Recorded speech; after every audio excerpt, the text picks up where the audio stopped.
Bonjour à tous. Quand la maladie psychique touche un enfant, la famille est frappée en plein cœur.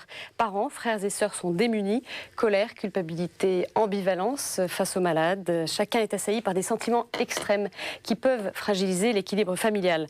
Que faire ? Comment garder l'espérance? Maladie psychique d'un enfant, comment faire face? C'est le thème de ce numéro. Deux invités sont avec nous sur ce plateau. Tout d'abord, Anne Bataille, bonjour. Bonjour. Alors vous êtes la mère de Thomas, atteint de troubles psychiques. On verra votre fils dans un reportage. À vos côtés, nous accueillons Hélène Daftian. Bonjour. Bonjour. Vous êtes psychologue clinicienne à l'UNAFAM, l'Union nationale des amis et familles de malades psychiques. Enfin, nous retrouvons Jean Vimino. Jean, bonjour. Bonjour Stéphanie. Vous êtes diacre, marié, père de famille. Vous connaissez bien les questions familiales et interviendrez en fin d'émission. Avant d'aller plus loin, on va partir à la rencontre de Thomas, atteint de troubles psychiques, et de sa sœur Tiffaine, qui a vécu de plein fouet la maladie de son frère. Aujourd'hui, leurs relations sont apaisées. C'est un reportage de Jean-Guillaume Charrier. Parc Monceau, un lundi ensoleillé de décembre. En ce lieu propice à la confidence, nous rencontrons Thomas, 34 ans, et sa sœur Tiffaine, 23 ans. Durant 10 ans, Thomas a subi de graves troubles psychologiques. Au quotidien, les relations avec ses parents, ses frères, ses sœurs deviennent d'une complexité extrême.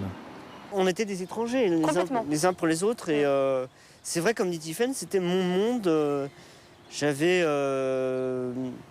besoin de me recréer ma planète, mon univers. Pour survivre. Pour survivre et puis pour accepter en fait mon nouveau système de pensée, puisque j'étais devenu quelqu'un d'autre en fait. Thomas souffre de dépersonnalisation. Il peut par exemple s'écrire des lettres à lui-même. Il effectue plusieurs séjours en maison de repos et au domicile parental. C'est parfois de force que l'on doit lui administrer son traitement. Tiffaine, la Benjamine, a subi de plein fouet la maladie de son frère. Moi, je supportais pas de le voir comme ça. C'était vraiment, pour moi, je le voyais vraiment comme un extraterrestre. C'est dur à dire, mais j'ai eu vraiment des envies de mort à certains moments. Des envies de mort envers lui, vraiment de l'éliminer pour plus qu'il pose aucun problème. Et je me souviens d'un soir où c'était particulièrement tendu. Mon père a pris Thomas par le col et l'a mis dehors, a fermé, dehors dans le jardin, a fermé la porte-fenêtre de la maison. Et il est resté. Et puis mon père se retourne et à ce moment-là, Thomas était vraiment hyper agressif et a frappé du poing dans la fenêtre. Et tous les morceaux de verre sont venus contre le bras de mon père et mon père s'est retrouvé en sang. Mais Thomas s'accroche pour ne pas rester au bord de la route. Durant ces crises, il se réfugie dans la création artistique. Dessin, cinéma, musique, l'art est pour lui un exutoire. Avec l'aide de sa famille et des médecins, il remonte petit à petit la pente et après 10 ans de combat, Thomas est un homme apaisé. Alors ici, nous sommes au lycée Sainte-Croix de Provins et tous les mardis de 16h30 à 18h30, je donne un cours de cinéma. Donc j'anime un atelier cinéma pour les élèves du lycée, de la seconde à la terminale. Diplômé d'une école de commerce avant sa maladie, Thomas possède surtout un don pour l'image. Ses œuvres sombres et angoissantes sont le reflet du malaise ressenti au cours de ses crises passées. Black Devil, c'est un extraterrestre. Donc c'est un petit peu moi à cette époque-là. J'étais un extraterrestre pour les autres. Et puis il est maladroit. Il est maladroit, il ne se rend pas compte du mal qu'il peut faire. Et en fait, il fait du mal à une personne qu'il aurait pu aimer, une personne qui a attiré son attention, une personne dont il aurait pu tomber amoureux. Il lui envoie son cœur. Et en fait, il la tue. Donc c'est vraiment la destruction de ce qui aurait pu faire son bonheur. Voilà, c'est dans le verre. Le 7e art comme une thérapie, la pédagogie comme une nouvelle vie. Thomas enseigne sa passion avec entrain, sans complexe devant les lycéens. Une page se tourne sur des années douloureuses. Désormais, Thomas vit à nouveau dans son propre appartement. Il travaille et a des projets plein la tête, comme réaliser un film avec ses lycéens et le faire projeter dans un festival de court-métrage. Transmettre et construire, Thomas a finalement réussi à atteindre une certaine forme de sagesse. Alors, Anne Bataille, vous êtes la maman de Thomas. Une réaction sur ce reportage que vous venez de voir? Oui, ça me touche et ça me fait plaisir parce que je trouve que c'est plein de choses positives. Oui. Après, effectivement, toutes ces années tellement douloureuses et difficiles, Je pense que vraiment une page est tournée. Je ne peux pas imaginer que la maladie revienne. Je crois que Thomas a franchi un cap extraordinaire et qu'il s'est considérablement enrichi à travers ces épreuves. Et bon, c'est grâce à lui que beaucoup de choses, que beaucoup de communication existent maintenant dans la famille. Finalement, on peut tirer une leçon de ces années douloureuses. Alors, revenons un peu en arrière. Brièvement, comment sont apparus les troubles de Thomas? Oui, alors donc Thomas, comme on disait, a fait une scolarité tout à fait correcte, bien. En fait, il était très à l'aise à l'école. Et à la fin de son école de commerce, il a donc voulu faire son service militaire à Paris pour pouvoir continuer un projet de société de communication qu'il voulait monter. Il a été affecté au service secret. Et à cette époque-là, on peut imaginer que c'est la conjonction de plusieurs facteurs. Certainement du stress, du surmenage, probablement le hashish. Je veux dire, beaucoup de jeunes, malheureusement, fument du shit pensant que c'est pas grave. Plus cette ambiance particulière des services secrets. Je pense que l'ensemble a dû être déclencheur. Et pour vous, il y avait des antécédents, si vous regardez les choses? Non, franchement, on a beaucoup cherché. Moi, j'ai envie de dire que du normal au pathologique, il y a tellement de degrés. Si on dit qu'un enfant est particulièrement têtu ou qu'il a telle caractéristique, ça n'en fait pas un malade pour autant. Mais ces caractéristiques-là prennent une ampleur avec la maladie. À partir du moment où ça devient pathologique, on pourrait dire, tiens, il était comme ci ou comme ça. Mais moi, je ne le pense pas. C'était quelqu'un de très sociable, il avait beaucoup d'amis, il était toujours plein d'enthousiasme et de projets. Comment vous avez réagi quand tout ça est arrivé? Parce que ça a dû être un peu un cataclysme. Oui, ça a été extrêmement brutal. Pour nous, c'est une date, le 2 février 97. C'est une date très précise, à un moment très précis, une journée. C'était un dimanche. Il habitait Paris à l'époque. Il a débarqué à la maison et il a tenu des propos un petit peu étranges et de plus en plus étranges au cours de la journée. Il y avait une sorte de perte d'identité qui était en train de se faire sous nos yeux et une sorte de fascination pour l'écrit. C'est-à-dire qu'il y avait des choses écrites et à partir d'un mot dans un journal, c'était un monde qui se créait. Donc il y a eu le mot expulsion sur le journal. C'est devenu vivant pour lui et il a pensé qu'il était chassé, qu'il devait partir. Et là, vous n'avez rien compris? On n'a rien compris, c'était absolument terrifiant. Il nous a dit, bon, je m'en vais, je vais rechercher mes parents, donc perte d'identité. On a fait venir un médecin qui n'a rien compris non plus. Un généraliste? Voilà, tout à fait, qui était un petit peu paniqué, ce qui ne nous a pas du tout rassurés. Et comme il était alarmé, on a pris la décision de l'emmener à l'hôpital militaire le plus proche, c'est-à-dire à Paris, à Percy. Ce jour-là? Ce jour-là. Donc ça a été épouvantablement difficile, parce que la route était longue, qu'il ne comprenait pas, et nous non plus. Il était terrifié, nous aussi. De façon différente.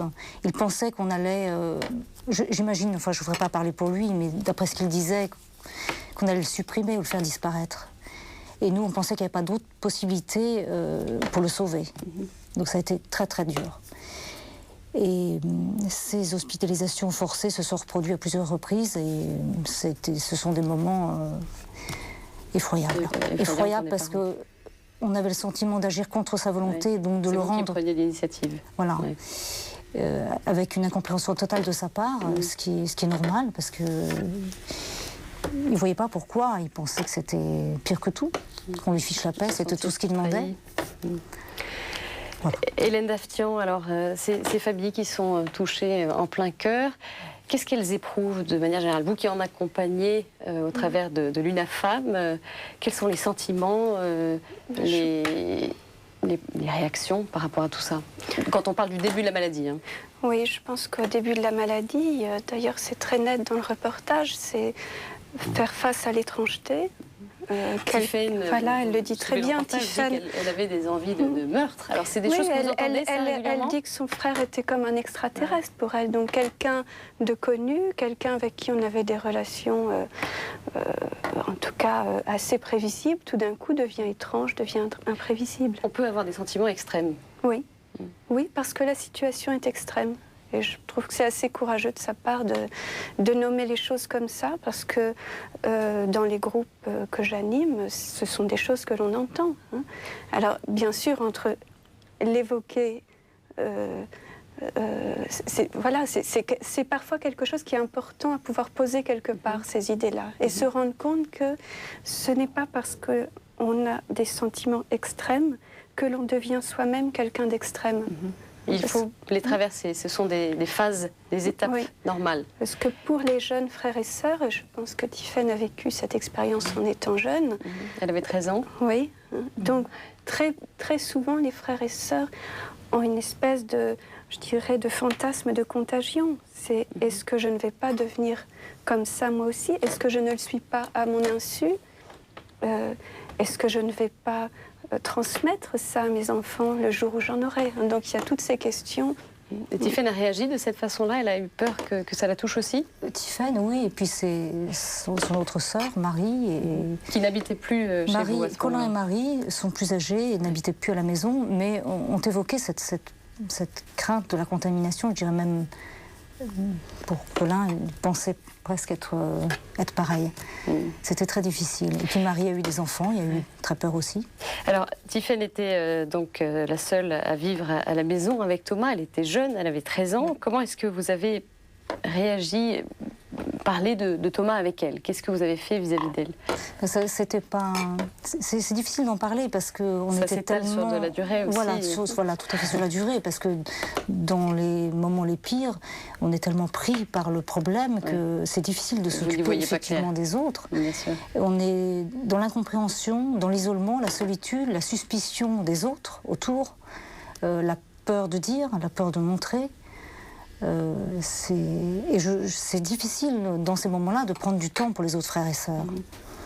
Elle a ressenti, ça, Tiffaine, peut-être je pense, cette canalisation sur Thomas. Oui, tout à fait. Je pense, tout à fait. Elle avait sa sœur aînée qui l'a beaucoup soutenue, beaucoup aidée. Heureusement qu'elle était là. Parce que je pense que nous, on n'était pas toujours aptes à faire face pour chacun des enfants.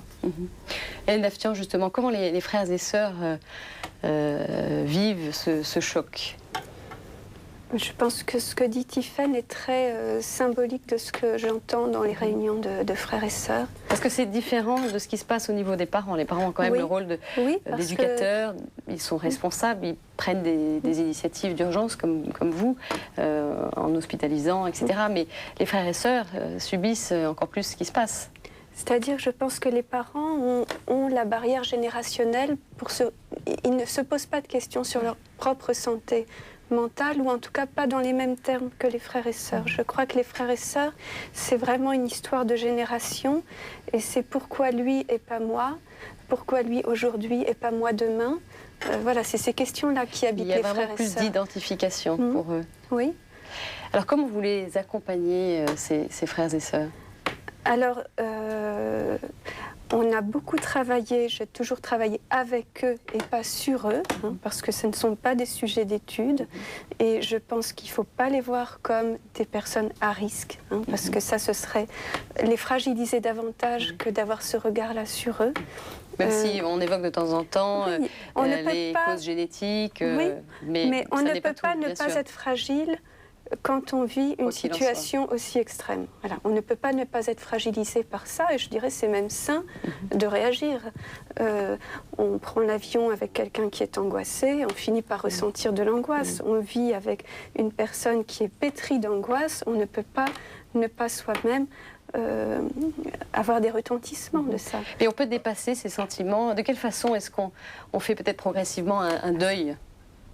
Je pense que c'est vraiment... À un moment, la famille ensemble s'accorde. C'est ça qui peut-être est difficile, c'est que dans la reconnaissance de la maladie, les parents, la personne malade, ses frères et sœurs n'ont pas forcément le même rythme. D'acceptation. Même de reconnaissance.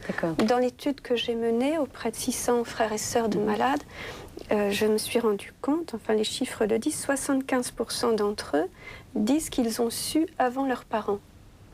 Parce qu'ils en avaient parlé avec l'enfant concerné. Parce qu'ils sont dans une intimité avec leurs frères où des choses se disent et ne se disent pas dans un autre contexte.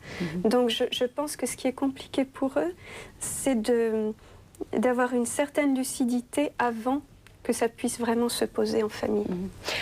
Anne Bataille, comment est-ce que vous avez été aidée, vous et votre famille dans son ensemble?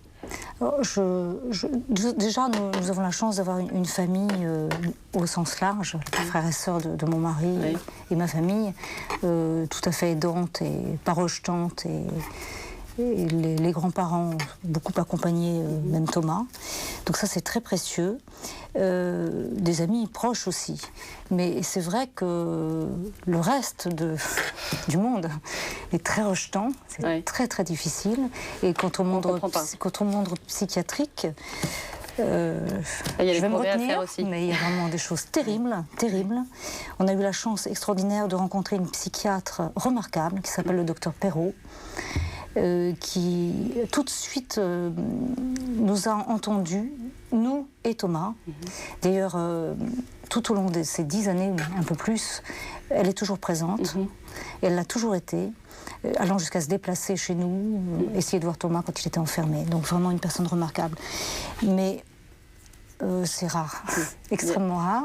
Il y a un fossé. Voilà, le monde psychiatrique n'est vraiment pas prêt à entendre ce type de souffrance. Malheureusement, je crois qu'il y a beaucoup de progrès à faire.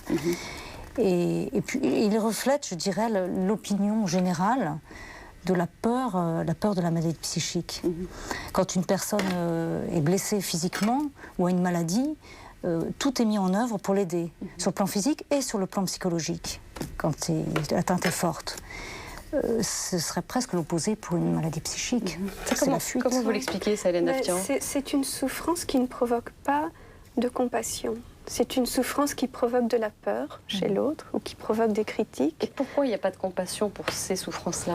Parce qu'elle est très méconnue. Je pense que, par exemple, si on interroge le grand public dans la rue, on fait beaucoup l'amalgame entre ces malades et la dangerosité, ce qui statistiquement est parfaitement faux. Ils ne sont pas plus dangereux, ils sont même moins dangereux statistiquement que la population. Donc il y a des idées reçues. Il y a beaucoup d'idées reçues. Des tabous. Oui.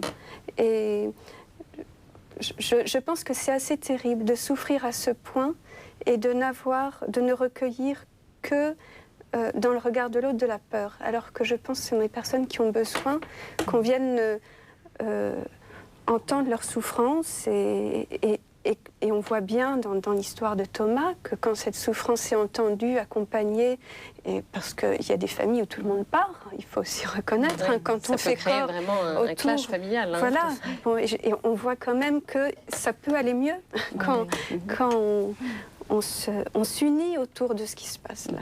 Et c'est vraiment un drame pour ces malades qui peuvent se retrouver sans rien. Alors pour le coup, si la famille n'est pas là, comme les structures psychiatriques sont pas du tout suffisamment nombreuses et adaptées à ce qui se passe aujourd'hui, c'est un souci évidemment pour ces personnes touchées. C'est un scandale, à mon sens, un scandale national actuellement, ce qui se passe au niveau de la santé, de la prise en charge de ces malades que l'on retrouve en prison, que l'on retrouve dans la rue, et dont on veut faire des délinquants, alors que ce sont avant tout des personnes qui souffrent. Et qui ont besoin de soins.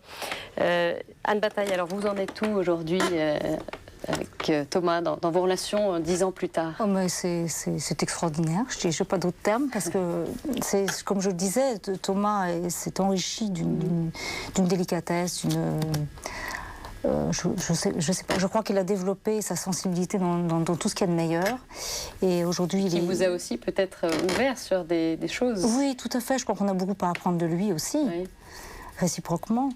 Et puisqu'il a pu exploiter tout ce qui s'est passé de façon positive, c'est une énorme chance qu'on a là. Alors, une dernière question. Quel conseil vous donneriez à des familles qui peuvent être touchées, pour qui c'est totalement inconnu, étranger? Alors je crois que c'est très très important de ne pas se laisser aller à l'isolement. Ça c'est fondamental, parce que ça peut être dramatique et c'est comme ça que les familles peuvent exploser. Chacun a ses propres réactions, ses propres idées sur la façon de gérer le problème. Ça peut être par le rejet ou le renfermement avec le malade. Ça c'est aussi très très dangereux, très dommageable pour l'un comme pour l'autre. Donc pour nous, l'UNAFAM, donc l'association des familles, a été une aide extrêmement précieuse.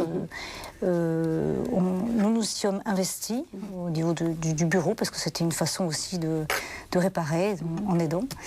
Et les groupes de parole en particulier ont été très précieux. C'est des groupes de parole menés avec une psychologue et donc plusieurs familles. Et là, vis-à-vis d'une gestion familiale, j'allais dire, qu'est-ce que vous pourriez dire en quelques mots rapidement? Quand vous êtes touché, qu'est-ce qu'on peut faire vis-à-vis de ses enfants, vis-à-vis je dirais ce que j'ai appris à partir du groupe de parole. J'aurais 4 verbes, si je puis dire, qui sont... L'un, c'est partager entre les familles, découvrir qu'on n'est pas seul à vivre ça. Ça nous sort de l'isolement. Le deuxième, c'est comprendre, parce que finalement, il y a des phénomènes, des processus psychiques qui peuvent être... disons, expliquer partiellement. Il faut être informé. Ensuite, une fois on est sorti de l'isolement et qu'on a compris un petit peu mieux, on accepte, donc accepter. Et puis, au milieu de tout ça, se protéger pour vivre sa propre vie. Et je suis persuadée qu'en vivant mieux, on permet à notre malade de vivre mieux. Merci Anne Bataille. Jean Villeminot, alors, face à la maladie psychique, que peut-on faire de notre impuissance? Moi, je voudrais d'abord dire que cette émission me paraît très importante. Je pensais en vous écoutant à tous ceux qui vont la regarder et qui vivent cette épreuve. Et j'espère profondément que ça va opérer des libérations devant tout ça. Je suis très frappé de voir, si vous voulez, que la maladie psychique... il y a quelque chose de tyrannique dans la maladie psychique. Vous avez évoqué l'exclusion, vous avez évoqué le rejet, vous avez évoqué la méfiance. Et en même temps, l'impuissance, c'est-à-dire qu'on est finalement totalement prisonnier de quelque chose que l'on ne peut pas contrôler et quelque chose dont on ne peut pas se rendre maître. Comme une maladie, il y a un protocole qui marchera ou qui ne marchera pas, mais on le sait. Et donc, je pense... ce qui a été dit me paraît être très utile à tout le monde. Je crois qu'il faut trouver ces chemins de déculpabilisation totale, puisque beaucoup trop de gens font un lien, ne comprennent pas que c'est une maladie et non pas qu'il n'y a pas de coupable à chercher dans une épreuve telle que celle-là. Et en même temps, en vous écoutant, Anne, j'ai été très frappé. Vous avez évoqué la puissance d'une action qui s'est passée dans Thomas et dans votre famille. Et je voudrais rappeler que la foi nous dit que Dieu agit puissamment dans ceux qui souffrent. Profondément puissamment. Parfois, c'est difficile de le voir. Oui, c'est difficile de le voir, mais Saint Paul nous dit c'est quand je suis faible que je suis fort. Et je pense qu'il faut que nous puissions redire, comme l'a fait Benoît XVI, annoncer cette espérance qui s'appuie sur cette foi dans le fait que Dieu agit avec grande puissance dans les malades, dans ceux qui souffrent, dans ceux qui sont faibles. Et la forme de résurrection de Thomas qui a été évoquée, Anne a presque présenté ça comme une chance, l'aventure qui a été vécue. Et il ne faut pas l'interpréter, je crois, comme une idéalisation de cette épreuve qui se termine bien, mais comme peut-être la découverte, justement, de cette puissance de l'amour et de cette puissance de Dieu. Ça me paraît tout à fait essentiel de l'annoncer et de le dire pour que personne ne puisse croire que des gens comme ça sont punis, ne sont pas aimés par Dieu, seraient victimes de quelque chose dont ils seraient coupables, enfin des choses absolument épouvantables, et qu'on voit apparaître un petit peu des fois dans les réactions de gens qui se terrent, qui se cachent, qui ont peur de l'autre et qui se cachent. Merci Jean, à bientôt. Alors pour terminer, vous pouvez avoir des informations sur l'UNAFAM, l'Union nationale des amis et familles de malades mentaux, à l'adresse qui figure sur vos écrans www.unafam.org. Également un numéro de téléphone, le 01 53 06 30 43. Et puis signalons également un mouvement chrétien pour les familles. Il s'agit de relais d'amitié et de prière. Ce mouvement est animé par l'Office chrétien des personnes handicapées. Son téléphone 01 44 49 07 17. Voilà, merci à tous les trois d'être venus et n'hésitez pas à réagir sur cette émission à réaction@kto-tv.com. À bientôt, bonne semaine, au revoir.